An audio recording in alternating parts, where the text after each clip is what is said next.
Hello everyone, it's Cassie and welcome back to my channel. So today's video is going to be my wrap up for May and June.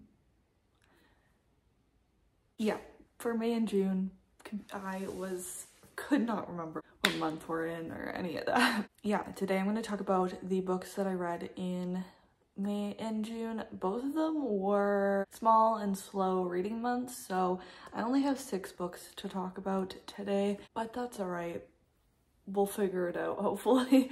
I was reading really fast in the first part of the year, or like reading a lot for me, or like the right amount for me, but these last 2 months I've slowed down, so hopefully July we get back on track. But I think we can just get right into the video. If you like this video, make sure to subscribe and give it a big thumbs up. Both those mean the absolute world to me. My Instagram, Twitter, Goodreads, and Amazon wishlist will be linked in the description box below if you're interested in checking any of those out, and let's get into the wrap up. So in May, I started my first read of the ACOTAR series by Sarah J. Maas, so I obviously started with A Court of Thorns and Roses. I did include this in a vlog if you're interested in seeing my full thoughts on it. It's in the vlog where I try Hannah from Hannah's Recent Reads reading taste. I'll link it down below and in the cards. And this will be in another vlog because I am doing a full spoiler vlog for this series. But anyway, this one starts off the ACOTAR series where we start with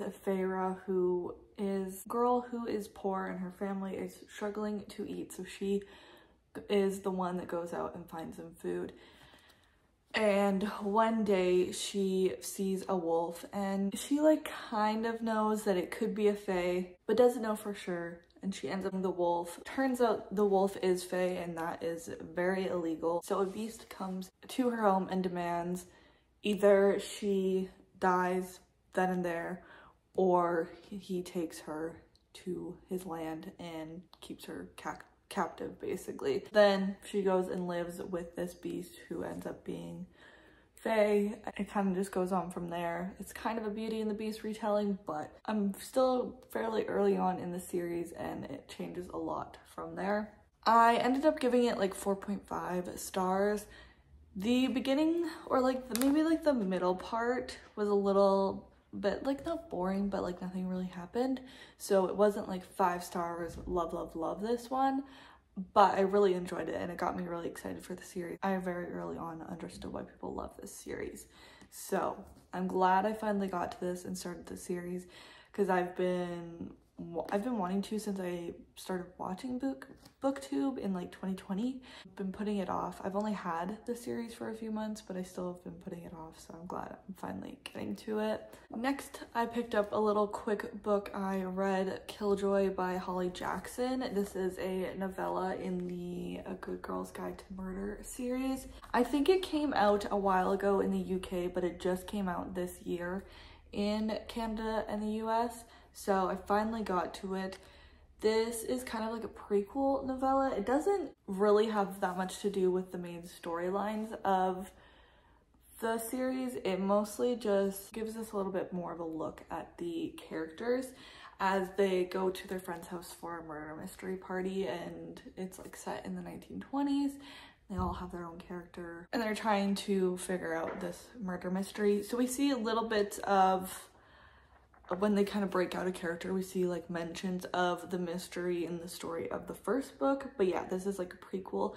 It's fun. It's nothing too serious. You don't need to read it, but it was a quick read and it was fun. It was only like 117 pages. I ended up giving it 4 stars. I think it was a nice read and a nice little quick read, making me feel accomplished by reading this.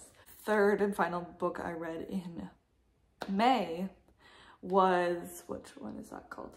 Sidetracked by S.T. Abbey. It's the second book in the Mind F series.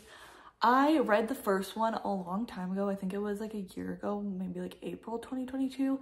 So I finally needed to continue on with this series. There is a serial killer who is killing a bunch of people, and it ends up being this our main female character. And there are reasons that she is killing all of these people. And then she meets this FBI agent, I can't remember his name either, end up getting in a relationship. He ends up being the FBI agent who is looking into her killings, but obviously he doesn't know it's her, but she knows that he's looking into her. And yeah, so the first one was just that main idea. This one, we also are seeing like other serial killers because our main male character is not just looking into her as a serial killer. He's looking into other ones. Obviously he has more than one case, and so the second one follows like a bit more looking into a different one. But it was fun. It was quick read. Again, I want to continue the series like ASAP because I don't want to go another year without reading one, because I was like forgetting things. They were mentioning things in the second book and I was like kind of forgetting like who each person was and all that, so I need to just finish out the series soon. I would like to do a 24-hour readathon. I just don't have time, but these would be perfect for the 24-hour readathon so I could finish out the series. I think there's 3 more. So yeah, I ended up giving it 4 stars. I think there was parts where I didn't feel like anything was happening, but for some reason, I don't know why, because I think stuff was happening, so it was maybe just me. And I started off the month of June with The Woman in the Library by Sulari Gentle. I still don't know if that's actually how you pronounce it, but I think the blurb on the back is misleading because this book was different than I thought it would be. So basically the back says there are these characters and they're in the reading room of the Boston Public Library. Then they hear a scream. The security guard tells everyone to stay put until they find out what happened. The 4 people at this table, while they're stuck there, like end up having a friendship, and each of them have their own reason for being in that room that morning. It just happens that one is a murderer. So to me, that sounds like they're stuck in the library that whole time and they become friends. But that's not what happens at all. That beginning part, they have to stay put, but then very quickly they find nothing. But then they actually get to leave pretty quickly and they decide to be friends outside of the library. Keep finding times to get together and, you know, all that, and like become friends outside of the library. And this happens over a few days, a few weeks maybe, where we follow our main character. I can't remember her name. It is written like we are reading the book, like someone is writing a book, and then at the end of each chapter we have a email from someone who's reading these chapters and giving feedback on the book, if that makes sense. I thought that part was interesting. Sometimes it took you out of the story because you were like, there's a cliffhanger on the like book story, and then you would get an email that kind of took you out of it. But I thought it was like an interesting addition to the story. I ended up giving this like a 3.53 star rating because I think me thinking that that was the premise and then it not being the premise kind of took something away from me, because I thought that would be really fun than being stuck in this library the whole time. Just because of the nature of this book and the trope of this book of it only being, possibly being like these 4 characters being the suspect, kind of takes it away. Like there's only 4 characters, so like it's kind of obvious, I think, by the end. So I need to try more isolated settings, or like it only possibly being these 4 or however many suspects. I think it could be done better if there was like 6, or like, I don't know, like a small pool in like an isolated setting. I think it could work better for me personally. I think 4 was just a little too small. Wasn't my favorite, but wasn't bad. I listened to the audiobook for this one and I quite enjoyed the audiobook for it, so would recommend that. Next, I read They Wish They Were Us by Jessica Goodman. This is a YA mystery that I've wanted to get to for quite a while, so I'm glad I finally got to it. Very typical like setup. We have our main character, Jill, who is part of this like elite kind of secret society, and when she was in grade 9, or when she was freshman in high school, her friend ended up dying, and the idea, everyone believed that her boyfriend did it, and he admitted to it in a way, so he's been in jail. But soon she gets messages saying that he is innocent, and so she starts questioning things. Secret society, they're called players. There's 6 people from each grade each year gets picked to be part of this secret society where there is a lot of benefits, but you do have to make some sacrifices to get into it. It becomes a big part of each of these people's lives.